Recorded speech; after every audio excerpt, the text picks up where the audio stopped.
In an era in gaming where we are seeing more and more genres being mashed together to create new and interesting concepts, I never thought I'd see the day that a game could be a mashup of a roguelike, a deck builder, and a real-time strategy game. Yet, Nine Kings does exactly that. While I will say that the real-time strategy portion of the mix can probably just be more aptly described as simply strategy or maybe even a tower defense, it was my initial understanding of it being a real-time strategy that first caught my eye. Now, I am a longtime fan of StarCraft and Warcraft, especially StarCraft 2. That's a game that I still go back to this day and play through the campaigns every few years or so, and with how Blizzard has shamefully treated their IPs in this genre, I've been really itching for some indie developers to pick up the mantle and show AAA studios how it's done. While Nine Kings doesn't fully satiate my hunger for a fully fledged RTS in the indie space, I find it a refreshingly unique idea that seems to tip its toes into that water. Before I dive into the game, however, two things are important to bring up. Firstly, Nine Kings is currently in early access, which means things are subject to change.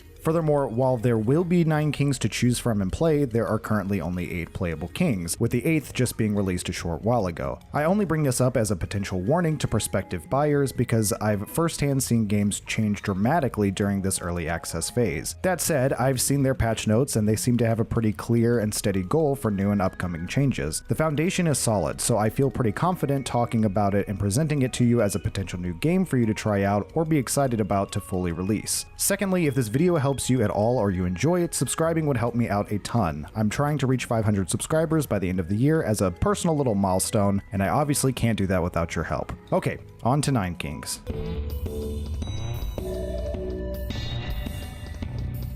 It's always best to discuss what the game is and how it works before talking about any potential pros or cons. In Nine Kings, you choose a king to play as. Each of these kings has their own unique deck of 9 cards. You begin the run and you are shown the kings who are going to be waging war against you. This is important since you will have to withstand their invading armies each year, a year basically being each round in the run. It's even more important since after defending your kingdom from the advancing army, you will get to choose 1 out of 3 cards from that king's deck. In your kingdom, you start with 9 plots of land to place your cards. Each king has their own castle card with an active ability, such as the King of Nothing's castle, which flings a boulder at oncoming enemies. You are given your castle card to start, then 3 more from the deck at the beginning of the game. Once you place enough cards to only have 2 cards remaining in your hand, the year ends and you are thrust into defending your kingdom. You are only given 3 lives. If an enemy unit touches your castle, you lose a life. Lose all 3, and it's game over. This process goes on, with several different events happening throughout your reign as king. These events include expanding your kingdom, receiving blessings on the specific plots of land,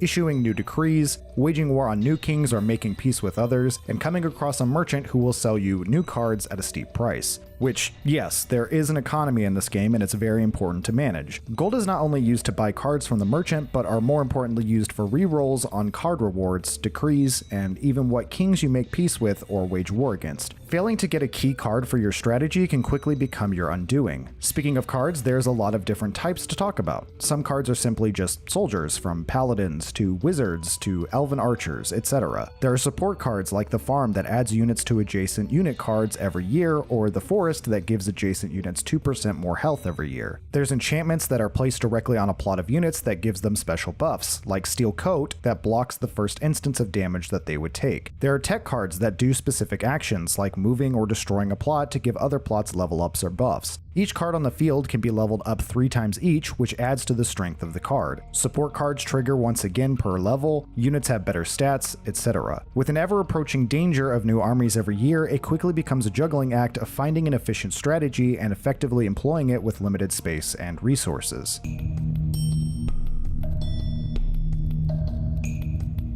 The reason I personally keep coming back to this game and what I think is its strongest attribute is the variety. Each king and their respective decks feel unique enough that you can run some pretty different strategies. Personally, my 2 favorite kings are the King of Greed and the King of Stone. I'm not going to cover all the kings in too much depth since that kind of spoils it for people interested in playing, but what's kind of enjoyable about this is that unless I go through the deck reading card by card, it's kind of difficult to understand what is happening just by looking at it. Furthermore, I'm not going to go into too much detail on Stone and Greed either. All you need to know is that Stone focuses on using a lot of towers, like a tower defense, and Greed, as you might have guessed, is all about the gold.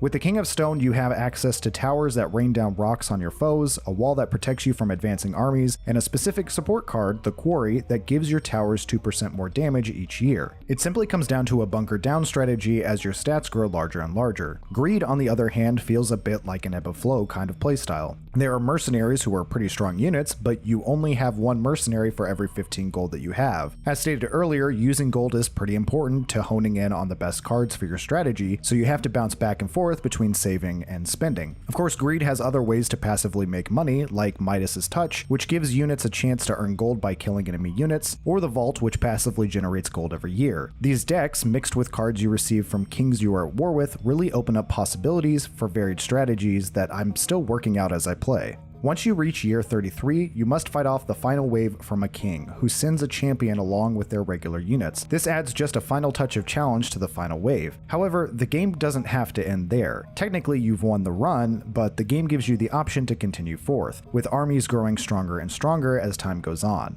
To be honest, this is where your build and strategies really are challenged. I've had builds that got me through the run with a breeze, only to get completely stomped like 5 years later. However, after some trial and error, I was able to make it to year 100 several times, at which point you get another little screen congratulating you and also warning you that past this point you run the risk of having more bugs in the game, which makes total sense because these numbers don't even make sense to me anymore. Why are there letters?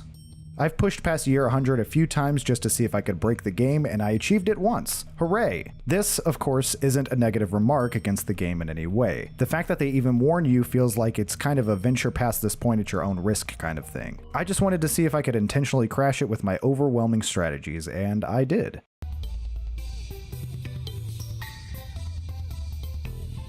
So normally, this is usually the part that I bring up cons or negatives that I find about the game so that potential buyers are fully informed. However, I really only have one kind of negative thing to say, but honestly, it's like a double-edged sword. Also, since this game is in early access, it's subject to change, so since I don't really have that many negative things to say, I'd rather take the time to talk about what I wish to see moving forward. Kind of like a hopeful wish list that I think could take the game to the next level. First off, the one issue I have with the game, or rather the one thing that I personally encounter with the game, is that it's not one that I can just play for hours and hours.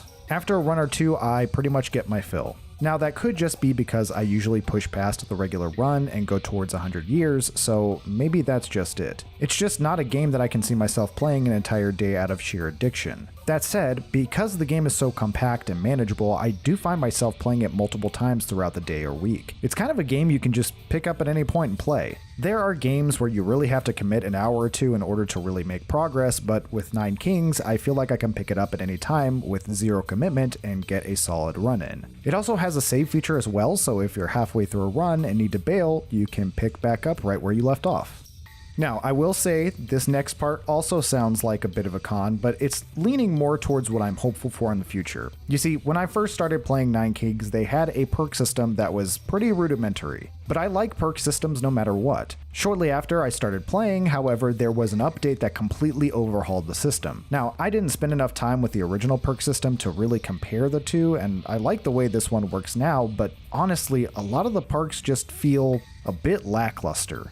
You get these perks by leveling up a king, and some of these perks are just like, oh, 5 to 10% more damage, or health to troops, or this certain troop starts with one more, etc. There's nothing really crazy or exciting here for me to actually be pumped about to grind out more of them. Now, of course, this probably falls into a balance issue, but I'd really love to see some perks that are absolutely bonkers. Since this is a single-player game, I don't really mind having the capability to become overpowered in some way or shake it up completely. That said, it seems like they're going to implement a ranked mode at some point, which I have no idea how that's going to work. Maybe just see how far people can get and compare their runs. So, if you have some bonkers perks that are, totally game-breaking, I guess you could restrict those from the ranked mode. Now, beyond the perk system, I really do love the main game, but I would love to see some kind of challenge system in the same vein as what is in Balatro. I just think it'd be really fun to have missions with restrictions, like you can only use armies or towers, or you can start with 100 gold, and instead of gaining gold every year, you lose gold every year or something like that.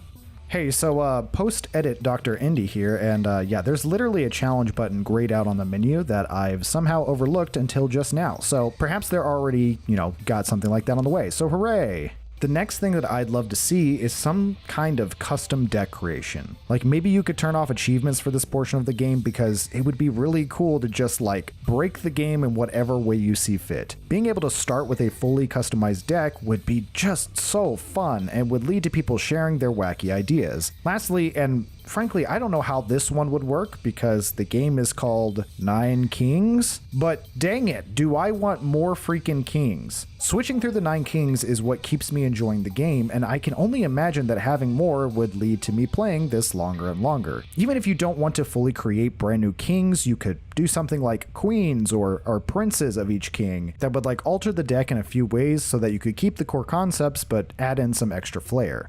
Now, the reality is that I just listed a bunch of things that I think would be cool, but it's way easier for me to just come up with them than it would be to implement them. The fact is that 9 Kings, right now, is a lot of fun, and I highly recommend it to anyone who enjoys a good strategy game. It's super satisfying to have a plan come online and just work and just decimate every army that dares step into your kingdom. The art style is amazing, the game runs well, unless you basically break it. And I've spent hours and hours crafting theories and implementing them on the battlefield. This one felt like a real hidden gem to me, and I'm so glad that I came across it. After failing and succeeding with so many kingdoms, now I know that heavy is the head that wears the crown.